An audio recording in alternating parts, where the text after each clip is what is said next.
Mesdames, Messieurs, bonjour et bienvenue dans ce flash de l'information sur Tonesnet TV. Et voici les titres de l'actualité nationale et internationale de ce vendredi 12 octobre.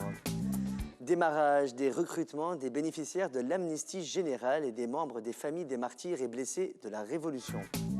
Les banques seront ouvertes au public ce samedi 13 octobre 2012. À Fernena, un lycée secondaire contraint de fermer ses portes à cause d'une coupure d'eau. On reviendra aussi sur le dossier de Youssef El Msekni qui dément la version de la Fédération tunisienne de football.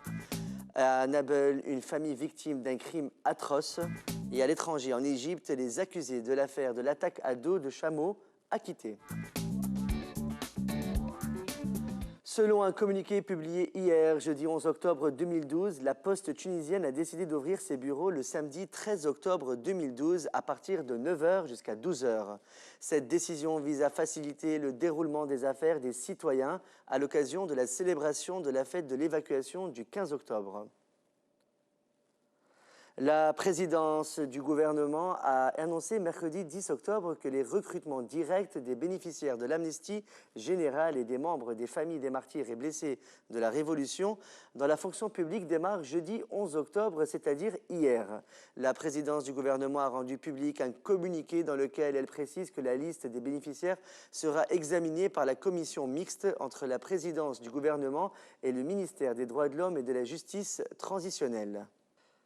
La Banque centrale de Tunisie, la BCT, annonce que les banques assureront au public le samedi 13 octobre un service de caisse et de change manuel de 9 h à 12 h.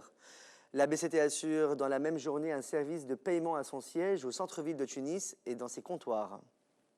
Un lycée secondaire de Ain El Beya à Fernena, gouvernorat de Jandoub, avec 450 élèves, a été contraint de fermer ses portes ce jeudi 11 octobre à cause d'une coupure d'eau qui s'est prolongée depuis lundi dernier. Selon le surveillant général de l'établissement, les canaux de distribution d'eau du lycée et du foyer sont relayés à une association de l'eau qui aurait des problèmes avec la STEG. L'attaquant international Youssef El Msekni vient d'être écarté et de quitter le stage de préparation de l'équipe nationale pour son match éliminatoire contre la Sierra Leone ce samedi. Youssef El Msekni a déclaré sur les ondes de Shams FM que l'information selon laquelle il aurait été exclu car il exigeait une enveloppe de 3 000 $ pour poser sur une photo de groupe avec le nouveau sponsor de la Fédération tunisienne de football, Gillette, est fausse. D'après l'attaquant de l'Espérance sportive de Tunis, Wadia Al-Jali, président de la Fédération tunisienne de football, l'a convoqué à 22 h dans la soirée de mercredi 10 octobre, lui demandant de poser individuellement pour Gillette, mais qu'il avait refusé. Il a ajouté que le président de la Fédération tunisienne de football l'avait sollicité, lui affirmant qu'il serait rémunéré de la somme de 3 000 $ s'il accepte qu'on le prenne en photo. Affaire à suivre.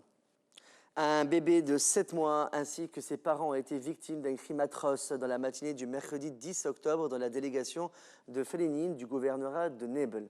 D'après notre correspondant, les membres de la famille ainsi que le frère du père ont été assassinés à coups de couteau. La police ne dispose d'aucune piste sérieuse pour déterminer les tueurs et les raisons de ce crime crapuleux. Selon un communiqué publié ce jeudi 11 octobre 2012, la Poste tunisienne a décidé d'ouvrir ses bureaux le samedi 13 octobre 2012 à partir de 9 h jusqu'à 12 h. Cette décision vise à faciliter le déroulement des affaires des citoyens à l'occasion de la célébration de la fête de l'évacuation du 15 octobre. Amr Al-Araïv, membre du bureau politique du mouvement Nahda, a déclaré ce jeudi 11 octobre que les projets des Nahda sont différents de ceux du courant salafiste. Il a ajouté que le programme des Nahda est modéré et clair, tandis que celui de la mouvance salafiste manque de netteté. En ce qui concerne la vidéo d'un entretien entre Rachid Ghanouchi, président du mouvement Nahda, et des représentants du courant salafiste dans le bureau du leader Nahdawi au siège du parti, diffusée sur la toile ce mercredi et provoquant la polémique, Amr Al-Araïd a affirmé que les propos du président du mouvement ont été déformés.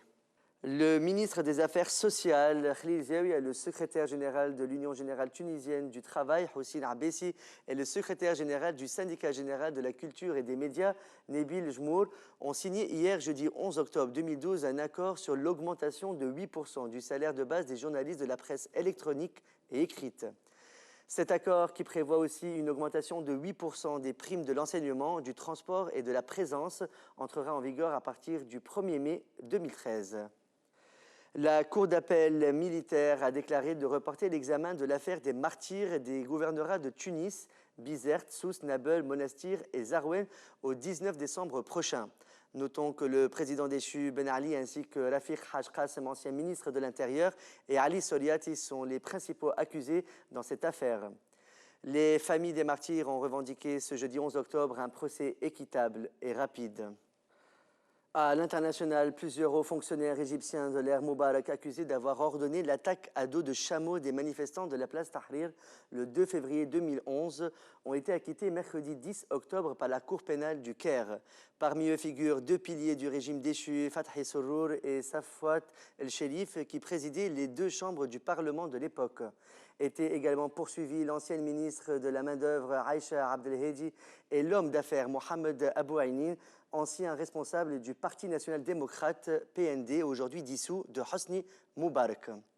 En Syrie, les rebelles syriens cherchaient mercredi 10 octobre à couper les lignes d'approvisionnement de l'armée vers Alep, métropole stratégique du nord.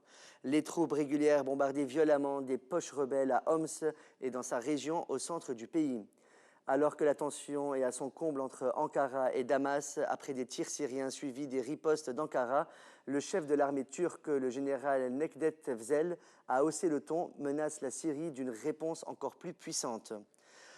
Au lendemain de l'appel du secrétaire général de l'ONU, Ban Ki-moon, Damas a rejeté sa demande de cesser le feu unilatéral, exigeant au préalable un arrêt des violences du côté rebelle. C'est la fin de ce flash de l'actualité. Merci de votre fidélité. Excellente journée sur Tunisnet TV. On reprend avec le plateau de la matinale. À demain.